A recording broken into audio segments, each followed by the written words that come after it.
Welcome to the Bombshell Business Podcast, where driven women in business learn how to become more bold, brave, and unwaveringly confident.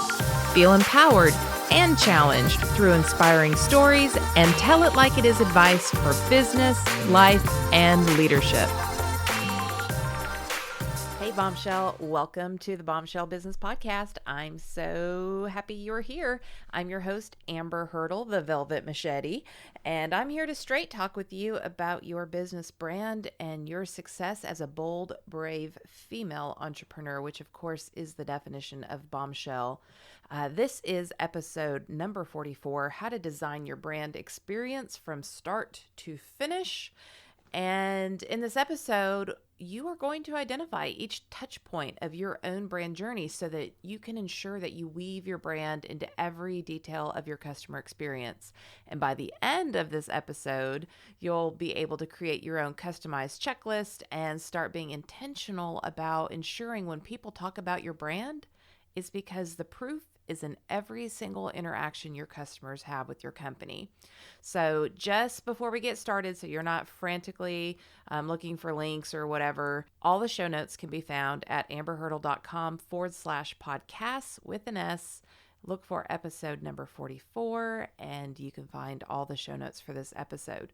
So before we dive in, I always love to give a shout out. I love it when you rate and review the show because, again, it's just one more way that other women, when they're looking for different podcasts to listen to, can hear from you, from people who actually listen and get results from what you learn. And that amplifies my brand, which has nothing to do with ego and everything to do with being able to help more women. And that's what this is all about. So let's see here. KY Ice Cream Lady. Okay, I think I know who this is because she's in my Bombshell Squad group on Facebook. Thank you, dear lady. Amber's podcast is gold for me. When I first started listening, I thought this won't work for me because I'm a brick and mortar. I'm an owner of an ice cream parlor, not an author, public speaker, and coach. Boy, was I so wrong, and I'm glad I continue to listen. I started listening to her about 2 months ago and purchased her great handbook, The Bombshell Businesswoman, a month ago, which, by the way, is available on Amazon, Barnes & Noble, Books A Million, and Target. I call it a handbook because I have not come across a book like this. It takes you into a relatable business world as a woman and breaks everything down and makes it applicable no matter what your business is. The podcast keeps me going, and for a business less than 2 years in existence, these last 2 months have been insane. I got a feature article in the newspaper, appeared on a morning show, and I have a public speaking engagement addressing 749 seventh grade girls. I haven't even listened to all the podcasts or finished her book yet, but with the little I have accessed, it has propelled my business. My next step is to attend her boot camp. Man, that's so generous and so amazing. I really appreciate that. That's amazing. But I have to say too, and I won't use her name because she didn't include it, and so I don't want to break trust or anything. But she sent me a message on Facebook and asked my opinion about to my Facebook page, and she asked me opinion about this TV show that she was going to be on, and she was phenomenal. Her whole family was on it. It was like a afternoon show or a morning show, and they crushed it. So thank you so much for that. I'm so glad that you are getting the results. It's been fun watching you in the Facebook group. Anyways, I hope that everybody gets this kind of empowerment from doing the things, from taking action, from not just listening, but applying it to your business uniquely the way that you need to. So that's what we're going to be doing today. Before we even do that, though, I've got one more thing I want to cover.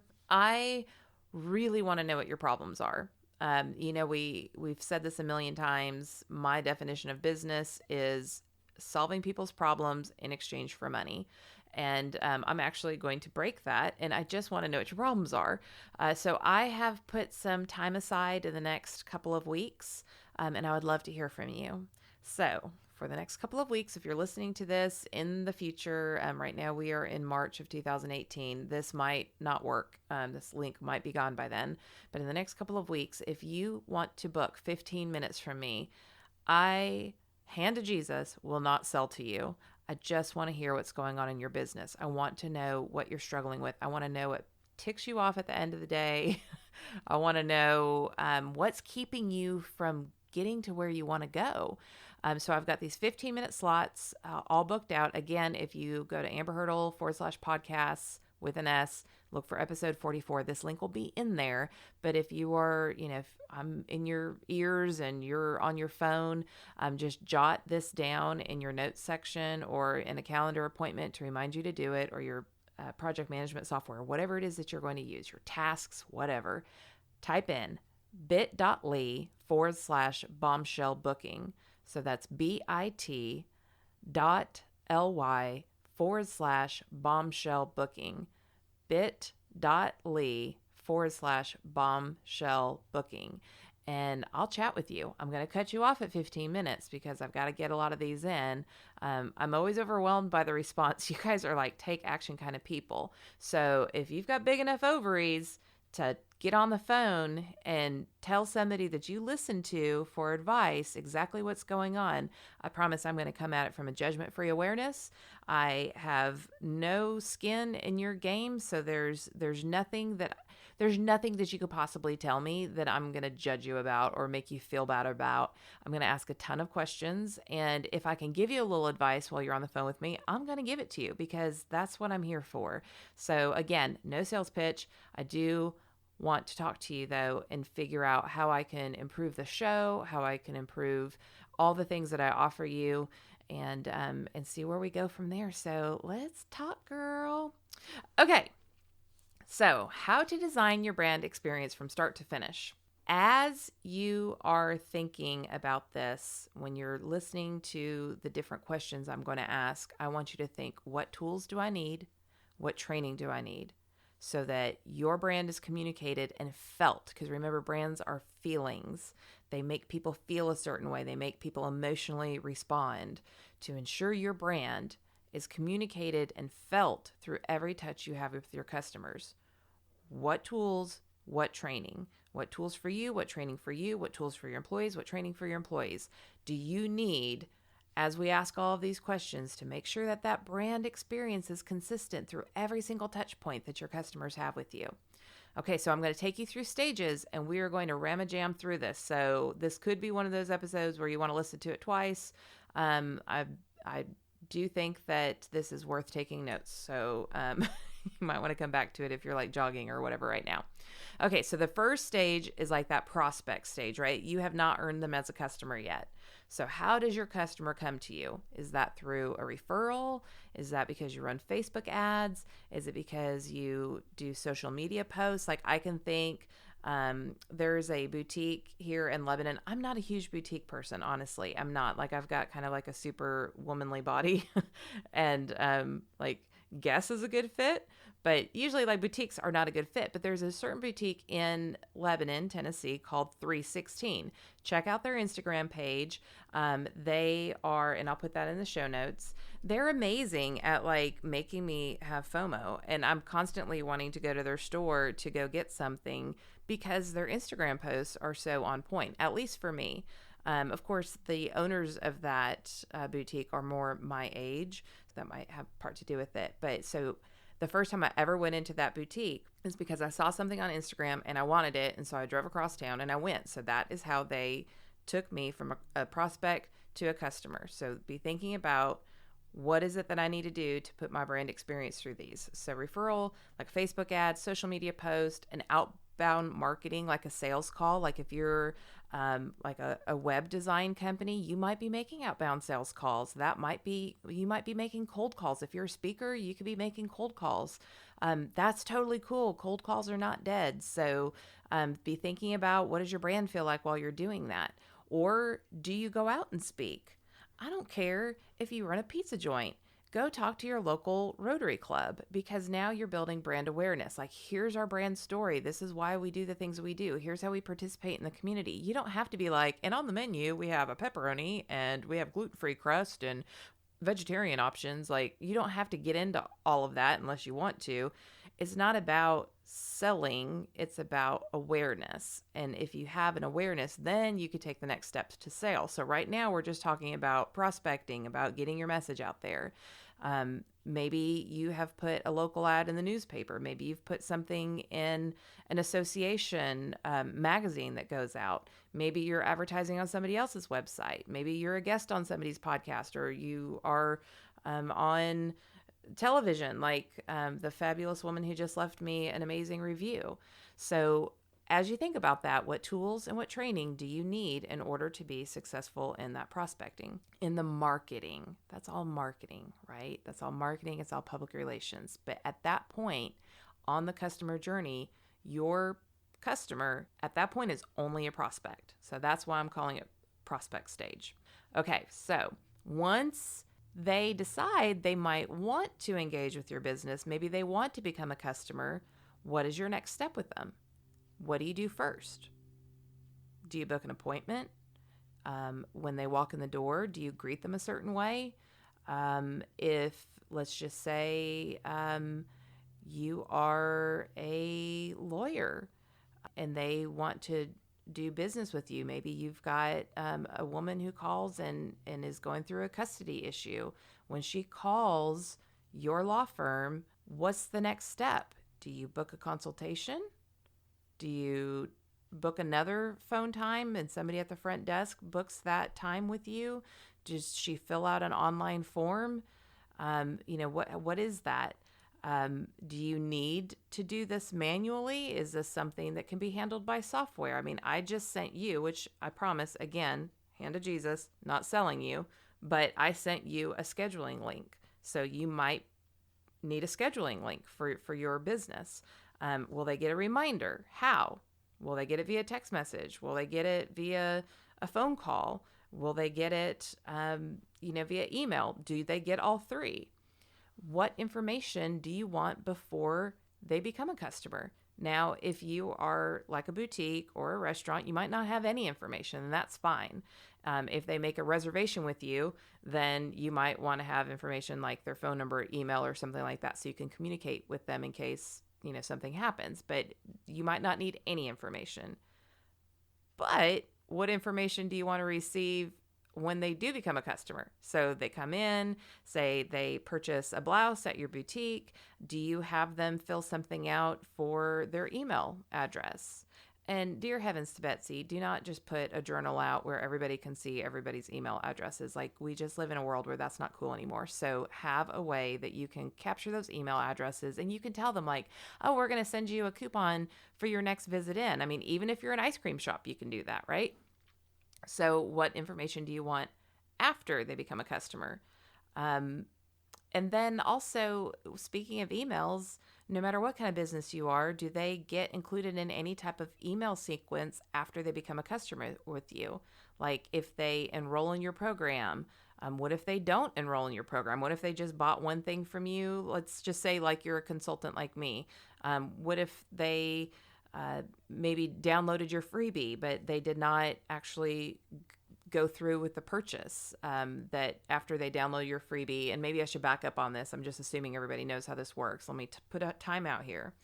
So if you put somebody through an email sequence, that means they're getting a list, an automatic email series with different information that can benefit them. And somewhere in that process, you are likely going to ask them to buy something from you, which is totally cool and totally legit, because remember, we are not hobbies, we are businesses. So if they become a customer, is there some kind of like onboarding experience that they have? Like if they become a new boutique client, will they get a series of emails from you? Like, we're so excited to have you in, we'll just use 316, like in the 316 family. We wanted to introduce you to our owners, and maybe in that email you do quick little 50-word bios for the two owners, and then maybe a couple days later they automatically, because this is all automatically put into the email software that you'll use, and of course, y'all, let me remind you, this is all the type of tools that I'm talking about are all in the Bombshell Businesswoman. And they're also all in the bonus content. So if you go to the bombshellbusinesswoman.com, you can download all the free resources that come with it, and the tech tools is completely in there. So order the book, download the bonuses. This is all in there. So please do not feel overwhelmed if I'm speaking beyond your marketing understanding level. So let's go back to 316. So you become a customer, they buy a gift for their best friend, they check out, and you say, we would like to send you 10% off your next purchase if you join our email list, and we'll keep you interested, or we'll give you, private access to particular sales, or we'll always let you know when things come in before the general public does, or whatever. Make it sound valuable and make sure it is valuable. So the first one they get might be meet our owners. And the second one, maybe a couple days later, might be here's how we began. And then the third one might be, hey, did you know that 10% of our sales go to benefit this local charity? We're so grateful for your business, and we wanted you to know that you make an impact. I don't know if they do all these things or not. I'm making this up. So Andy and Amber, I'm using you as an example against your will this episode. So those are the different things, like what tools and what training do you need to take them from prospect to a new customer, okay? After they become a customer, this customer onboarding, what do you need from them? And then what do you need to be compliant in your industry? Now, I know a lot of y'all are in the day spa industry.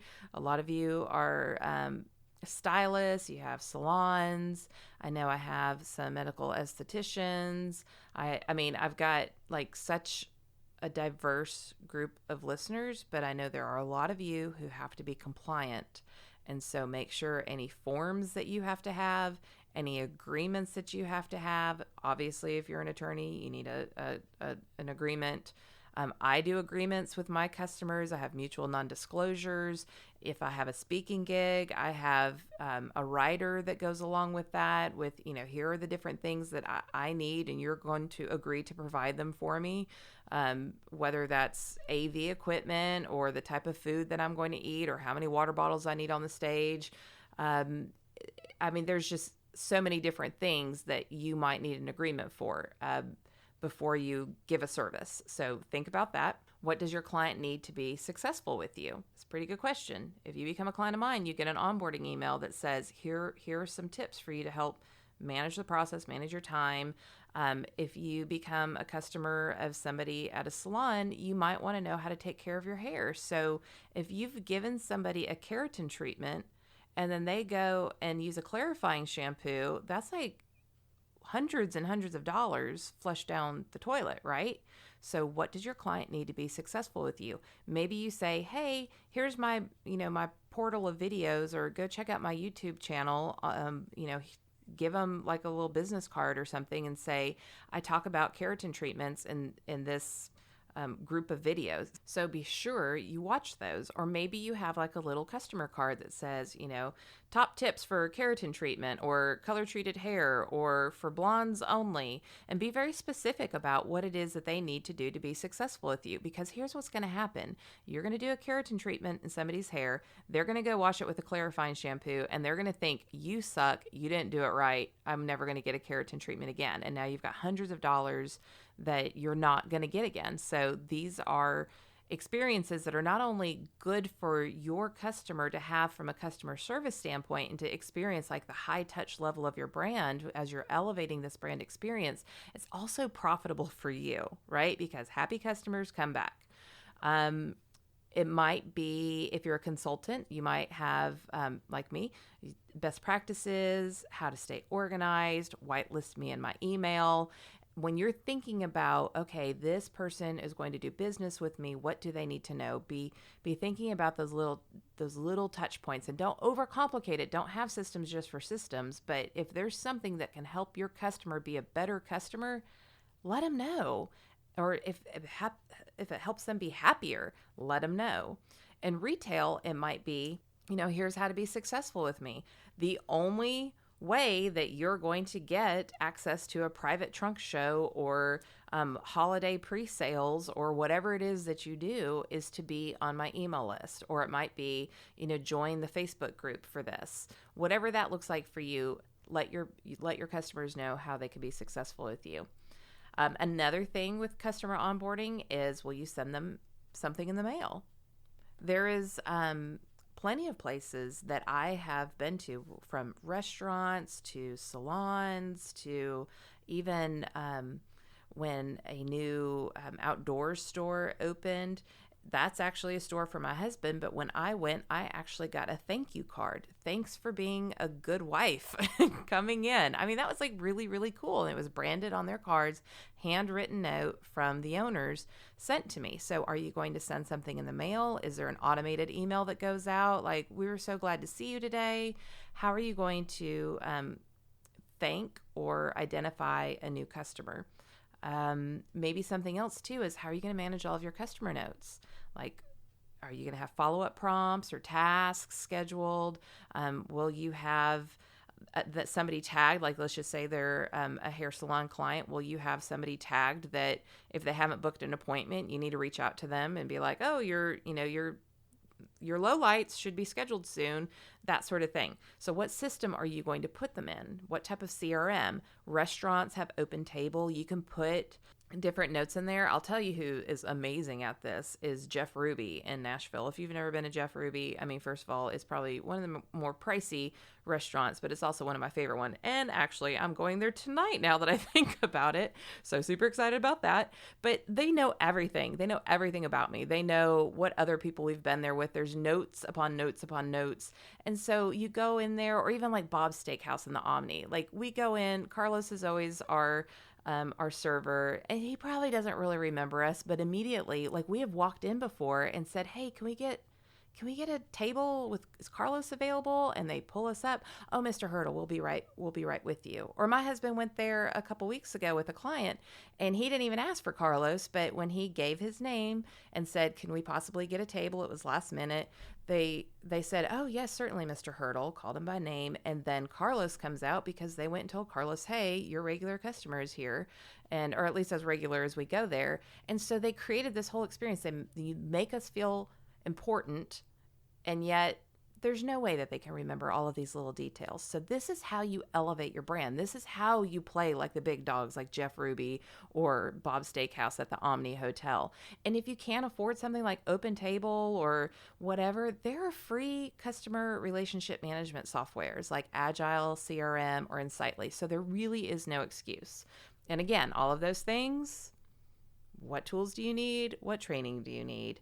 Pick the things that are going to make the most impact in your brand experience and start hammering away at those. Do not try to boil the ocean. If you think having a CRM is going to completely elevate your customer experience, worry about that before you worry about your social media. Okay? So again, I know I'm probably freaking you out, some of you at least, and I want to know, what parts of this are you like, oh my gosh, Amber, I can't, like, what are you even talking about? So remember, book your 15-minute session with me. No sales. I'm just going to listen to you. I'm just going to ask you about your problems. Like, what part of this is freaking you out? And you do that at bit.ly/bombshell booking. bit.ly/bombshell booking. So you might have some ideas, but like, I have no idea how to even begin with this. Bring that problem to me. I could probably help you solve it for free. Again, 15 minutes. Okay. So now we've talked about your customer as a prospect, and then your customer is onboarding with you as an actual customer. Now, what is that customer experience like? Okay. So now they're paying you. What is included in their service or their products? So whether you are, doing nails, like, what is included with that? Do they get a hand massage, or do they get a paraffin treatment? If it's a product, do they get like Sephora? Like, Sephora's like the best. Oh my gosh. Okay, so when you order anything from Sephora, they're automatically like, what 3 samples would you like? What? So I get 3 free samples every time I go to Sephora. Or maybe you put in a koozie if it's summertime, like a branded koozie. What is included and what it is that they get? It's not just the service or the product. It could be maybe you throw a coupon in there. Maybe you throw something promotional about an in-store event that you're going to have. But think that through. Don't just be like, oh, here's your thing that you bought. Have a nice day. I mean, that is a touch point with your customer. That's a powerful it's a powerful touch point because they just separated from their cash and gave it to you because you had something so valuable that they were like coming off their kiss ash for it. So make that magical moment even more magical. Make them fall in love with you even more. Give them something of value that they weren't expecting. Have a wow moment there. How is it packaged? Okay. Are you using like boring packaging if you're shipping stuff? Are you putting beautiful tissue paper? Do you gift wrap things? If it's packaged in an email delivery, is there like a GIF in there, or is it more serious and formal? Like, think about when I get my product or service from the companies that I love, what does that feel like to me? How is it packaged? Of course, how will you accept payment? Well, let me tell you what. You know what ticks me off more than anything? Like, okay, maybe not. There's a lot of things that tick me off. I could go on. But one of the things that annoys me is when a business to business type of environment does not accept American Express. Like, I know there are higher fees. I know it. But business people use American Express. So to me, that is completely insane. Just charge me more. If I have an American Express, that's like obviously enough to say that I can afford a slightly higher fee for something. So if you're coming at me with a business thing, then will you accept checks? Will you accept credit cards? Do you only take cash? I mean, let me tell you what, there's another place in town. It's called Adelita's. If you're listening in the Wilson County area and you have not had Adelita's ice cream, it is thebomb.com. It is the creamiest, most delicious ice cream. It rivals Jenny's ice cream. I just said that. I totally did. I just said that out loud, and I think I'm going to stand by that statement. You need to go check it out, but you also better bring cash. I never have cash, but you better believe that if I get an Adelita's hankering, it is worth it to me to go get the cash out. So if you are not ready to take on larger forms of payment or whatever, that's okay. Do the best you can with what you've got. All right. Now, what are the touch points, the type of communications that you have with your customers? We've talked about newsletters. Maybe you send, mail. Maybe you have regular phone calls. If you're a gym and you're not doing retention calls, you will fail. It is so much cheaper to maintain your gym members than it is to go out and find a new one. So you should be calling new members like, within the first couple of days. Hey, how's it going? I see you've checked in twice. Way to go. Then you call after like a week. Hey, I saw that you've checked in 3 times a week. Fist bump through the phone.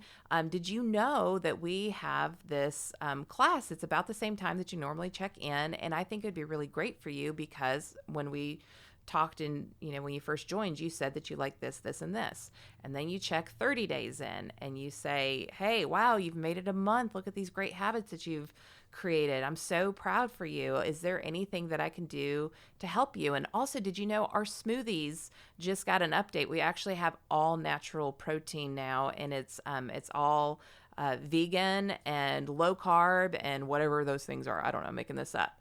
And then 60 days, maybe you send them something in the mail and say, you are now an amazing 60-day member. Rock on. Here is a guest pass for you to bring anybody that you would like to, or here's a free personal training session to celebrate what you just did.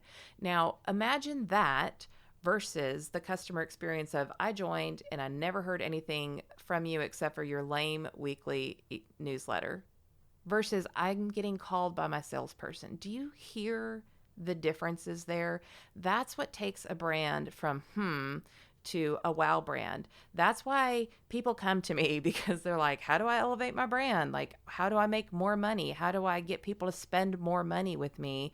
Why do I always get the tire kickers? It's because you are half doing everything. You're not thinking big enough. So as we're thinking about this customer experience, gosh, this velvet machete is like, whoosh, whoosh, I'm just coming out. I'm sorry. I'm going to simmer down.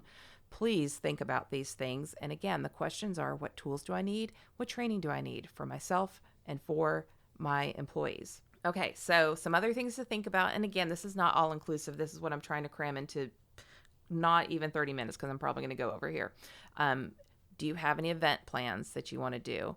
Are you going to include any communication for in-store events or online events? Will you have branded gifts? Do you need to worry about travels and accommodations? If you're a consultant or If you're like a lawyer who is going to do a community series, a community education series, what kind of curriculum do you need? Do you need to have themes for things? I mean, these are the type of things that you need to have outlined with that ideal customer in mind. Okay. Will you send anything to customers for birthdays or holidays or special accomplishments in their life? If you have customer service issues, how are you going to handle that? Are you going to have an online type situation where they type things in? Will you have a phone number that they call? If there's an elevated customer service issue, is there like a policy inside that it has to go to the management? I mean, what does that look like? If there's positive or negative, how do you handle customer service issues? How do you handle receivables? What type of payment system will you use? What type of collections are you going to have? If people don't pay on time or at all, how are you going to handle that? Will you eventually have to deal with a lawyer? Or what if you're in the middle of a retail store and their payments declined? What's your next step? And what does that feel like to the customer? What's the language that you use with the customer when their credit card gets declined and they think that they're going to walk out with, 6 different outfits? I mean, these are things that you need to think through on the front end. How will you thank your clients? We kind of talked about that already. Do you think immediately after purchase? And then probably the last thing that you need to think about is, how am I going to upsell and how am I going to repeat sales? Those are very important things, but it's not just about you and the money that you could potentially make. It's about how you make that customer feel in that process. Okay. So we covered a lot today. I went a little bit over. I hope that you got some value out of this so you understand your brand is not your logo. I'm going to say it one more time. Your brand is not your logo. Your brand is the experience. It's the look, it's the attitude, it's the voice, it's every touch point from you might be a customer to you're going to be a repeat customer, and everything in between. Your brand message, your brand experience needs to be weaved throughout. And that means your employees have to be on board with that. That means that you want to attract the right type of customers so they bring more people who are most likely to be happy with your brand. And these are the ways that you can do it. And again, we have not covered everything. I just wanted to put some ideas. So your challenge is for each of these areas, when they're a prospect, when they're a new customer, and you're onboarding them, and then the ongoing customer experience, what checklist do you need to put underneath each of those so that you can make sure that you have the tools and the training in order to support that at the level that you want your brand to promote it, or the type of brand experience that you want your customer to have? Okay, so don't forget, I want you to get on the phone with me. So you go to bit.ly/bombshellbooking, bit.ly/bombshellbooking. Grab a 15-minute session. This is a total challenge. If you are thinking about it and you don't do it, then I am going to pull your bombshell card, okay? Because I'm offering this for free and I really, really want to talk to you. And if I'm overwhelmed with responses, I will find a way to open up more slots. But get in there, schedule it, let's chat. I want to figure out how I can help you more through this podcast and other ways. And I'll do a little free coaching with you because I can't help myself. So thank you for listening always. You know, I care so much about you. And just as a heads up, I've got some great guests lined up who are both inspirational and educational. So I think you're going to get a huge lift in your spirits, and then also learn something that you can, of course, actionably implement into your business, because that's how we roll. All right, bombshell, make sure you book with me, free consultation, 15 minutes, and otherwise I will see you next week. Thanks for listening to the Bombshell Business Podcast. Visit amberhurdle.com for more resources like show notes, and check out thebombshellbusinesswoman.com to grab my book and download the free bonuses.